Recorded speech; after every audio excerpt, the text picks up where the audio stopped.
If you have a new bike with a coil spring in the rear and you're having trouble getting the sag set correctly, there's a good chance that you need a new spring, because the spring rate on that bike was probably not designed for your body weight. So if you find yourself buying a new spring, I'm going to show you how to replace the spring and how to set it up for your body weight.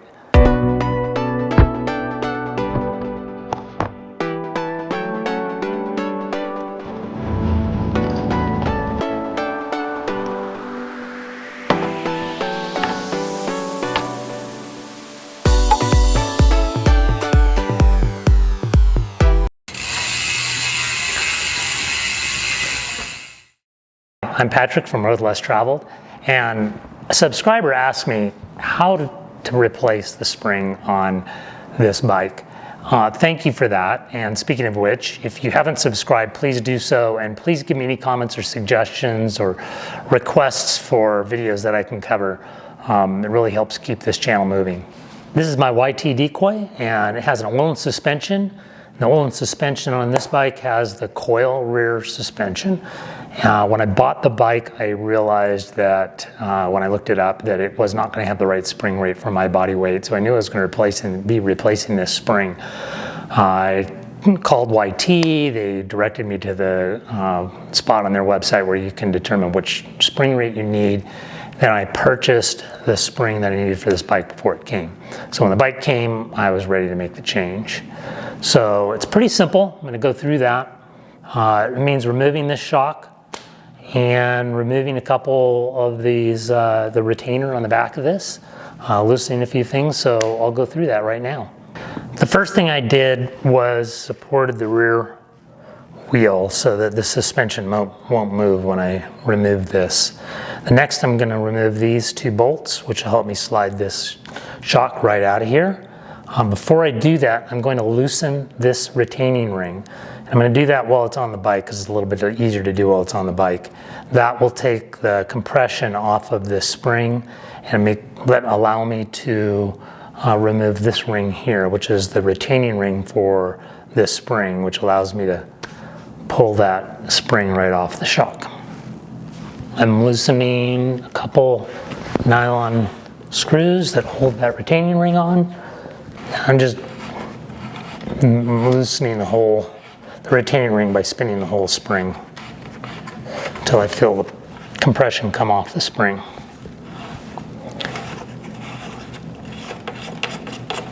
Okay, that's loose. Okay, one thing I'm going to be careful about is on this lower mount, there's a flip chip back here, so I'm holding on to that before it pops out of there. There's also some bushings on both the front and the rear that I don't want to lose. They're small, and so I'm going to really be careful as I pull this thing off to make sure I don't lose those bushings.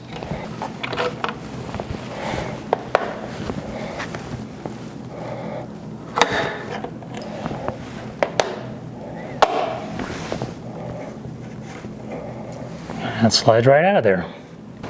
Okay, I have this shock off the bike. There's a couple little bushings here. Those go in the front. I'm going to make sure they stay there. These bushings came off this.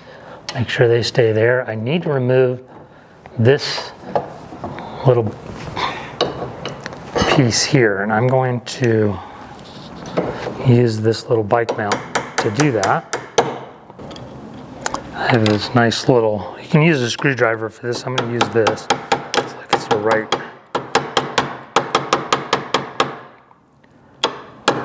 diameter. Drop it on the floor.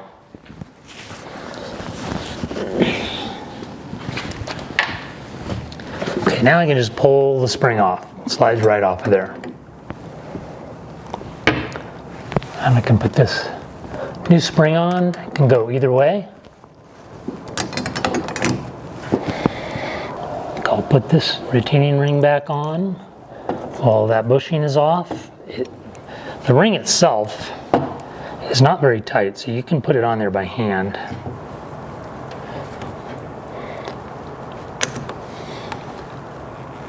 That's snapped in there, and we'll make that adjustment tighten that back up when it gets on the bike. I'm going to put this back in. Almost can do that by hand. You can see it's not really tight, so it pops out of there pretty easily. You don't have to use the hammer like I did.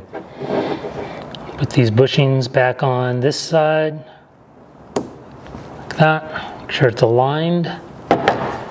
These bushings go back on that side.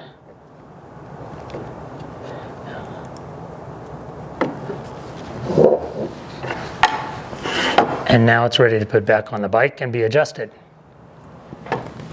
Now putting it back in, I'm just going to repeat the process, make sure I've got all the bushings in, and should slide right back in because that wheel has not moved.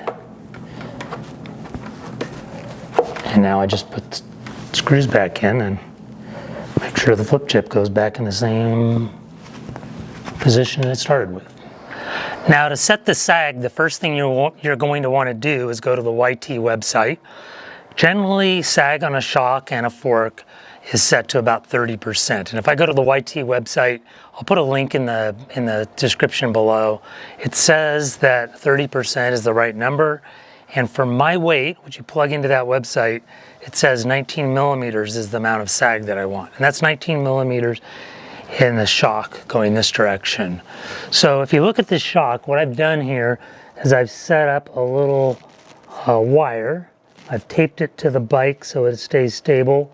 And then I put this little flag about 19 millimeters from the end. And I know that the end of this is at the end right where this ring is. And that is the amount of sag that I want. This is just to help me when I'm on the bike make the adjustment that I need to make on this ring. Now this ring right here is what you adjust back and forth to compress or decompress this spring to get more or less sag. So that's my setup to make setting the sag a little easier. It's my little trick. The next thing I would do is take this bike out of the rack, sit on the bike in the position that I'm normally riding. That might be sitting like this or up on the bike. It's best if you have somebody help you because otherwise you're not going to hold the bike steady.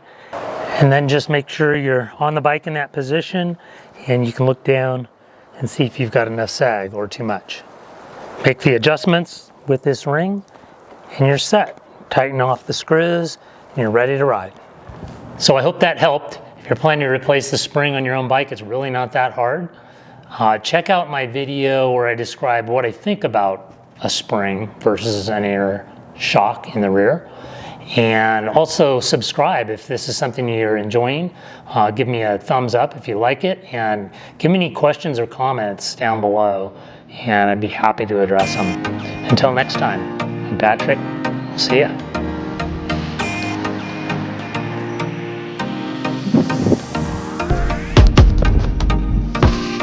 Bye.